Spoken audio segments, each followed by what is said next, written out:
I went to Florida like 4 months ago. I never really talked about my trip at all until this video. I did not go to SeaWorld Orlando or any of the fun spots or Busch Gardens Tampa, but I did get to experience both the Disney World Resort and the Universal Orlando Resort, and both of them are absolutely amazing. In today's video, we are going to be looking at the coaster side of things at the Universal Orlando Resort and rank all 9 coasters there from worst to best. In the last spot is none other than Pteranodon Flyers. Now obviously, I have not ridden this. You need a little child to accompany you to ride this, and I don't have access to any children. I'm not interested. So unfortunately, this is a no-go for me.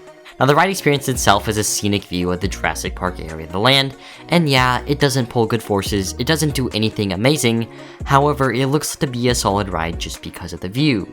Maybe I'm lying to myself, but I don't really care. I am probably never going to ride this anyways, and in all honesty, I would rank this above the next coaster, but like, I'm just salty I can't ride this. In the 7th spot is none other than Woody Woodpecker's Nut House Coaster. I actually have rode 2 of the clones of this coaster, so essentially I have ridden it without the credit. Now when I had one day to do both Islands of Adventure and Universal Studios, I did not prioritize this. In fact, I didn't even realize it was closing, and I went after the announcements.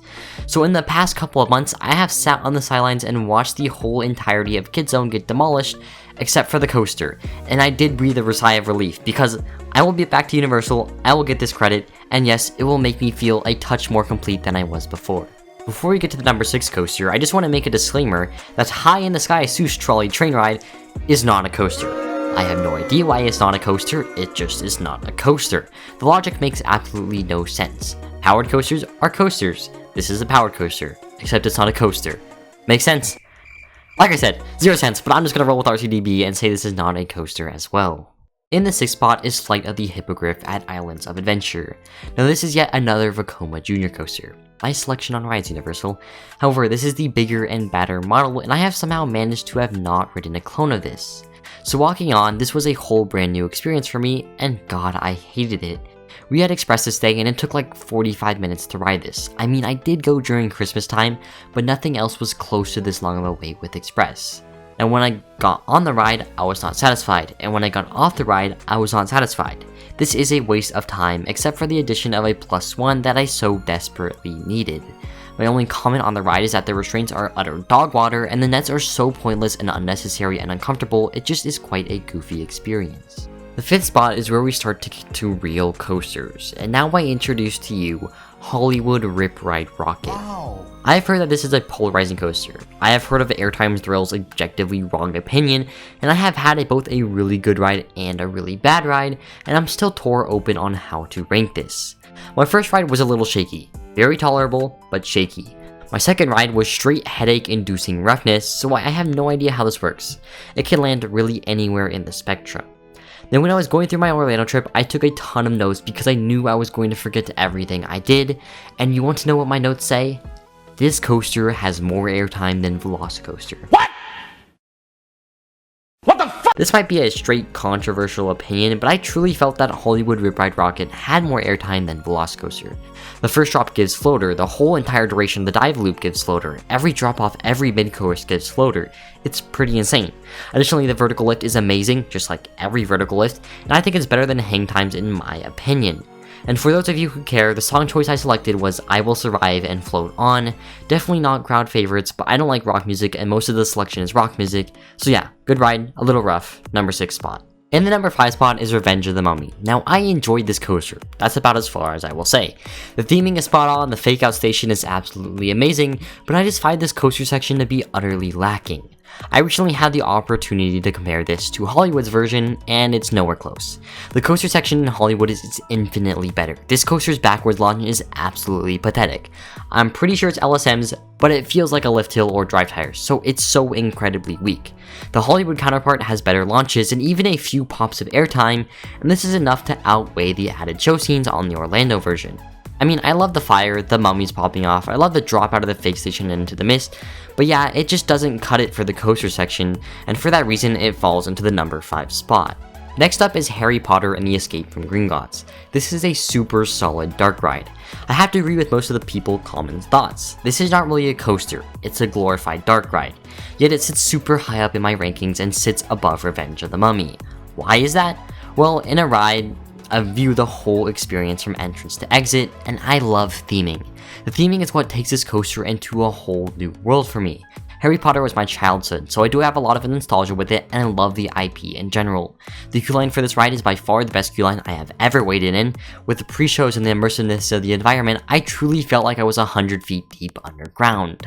I'll probably dive into this coaster a lot more in a later review, but it was very good.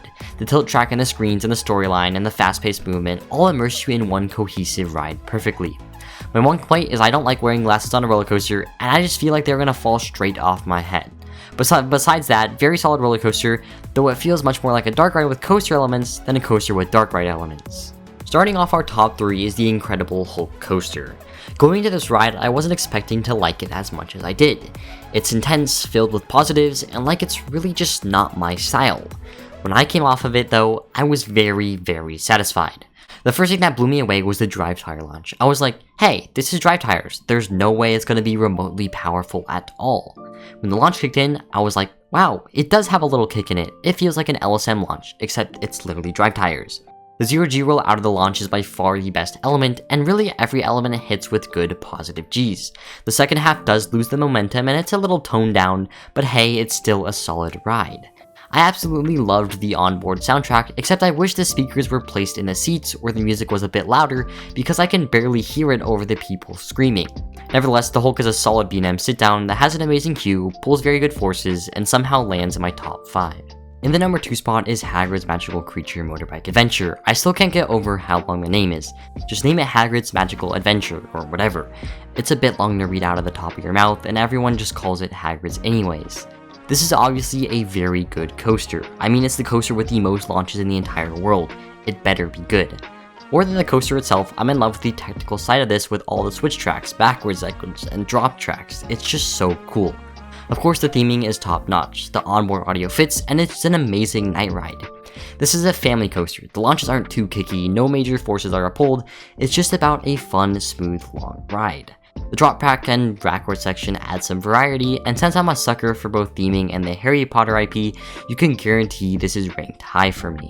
In the number 1 spot is the only coaster left, Velocicoaster. A solid majority say that this is the best coaster in the world, and I am joining this train. If you guys don't know, Velocicoaster is my number 1 coaster by an absolute long shot. I already said 15 times in this video already, I love theming, so this coaster is built for me. Now, going into it, I thought the first half would be quite boring, but I actually really enjoyed it. Being in a highly congested and themed raptor paddock added to the experience a lot. That combined with a decent amount of airtime and a pair of solid inversions, I was pleasantly surprised. And of course, when the second launch kicks in, the chaos ensues. The second half of Velocicoaster is absolutely amazing. Every element hits, ejector on the way down from the top hat, hang time on the 0G stall, and so much whip on the Mosasaurus roll. I can probably write a 5-page essay in MLA format on why the Mosasaurus roll is the best inversion in the world, but I won't because I value my time. I mean, my scripts are basically 5-page MLA format essays anyways. Of course, the theming on ride is matched by the theming of the queue line, and small things like an amazing locker system and comfortable trains make this coaster skyrocket in my rankings. I really don't think anything will be able to dethrone this anytime soon. What other stream coaster has good on-ride theming? I can't think of many at all. Because this video is a little on the shorter side, I want to take a second to predict where I would rank the coasters coming to Epic Universe. After all, this is going to be the peak of the Orlando Resort. So starting off with the Monsters coaster, I would probably put this just below Hollywood Rip Ride Rocket. This coaster looks to have a below average layout and really short in duration, but hey, if the theming makes up for the lack of thrill, then I'm all aboard. Next up is the Donkey Kong roller coaster, and I would probably put this ahead of Escape from Gringotts. If the jumping track element looks visually accurate and feels that way, oh man, this could be one of the best family coasters out there. Another coaster coming to Epic Universe is of course the How to Train Your Dragon roller coaster. This is going to be very similar to Hagrid's in the fact that it is a launching family coaster.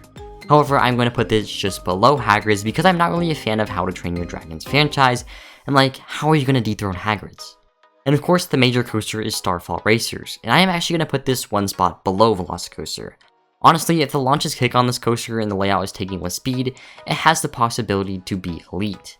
If they add onboard audio and good queue line theming and launch theming, then it might dethrone Velocicoaster. So that is the coasters of the Universal Orlando Resort ranked from worst to best. Let me know if you agree with my decisions in the comment section below, and as always, make sure to like and subscribe. I'll see you in the next one. Have a great rest of your day. Goodbye.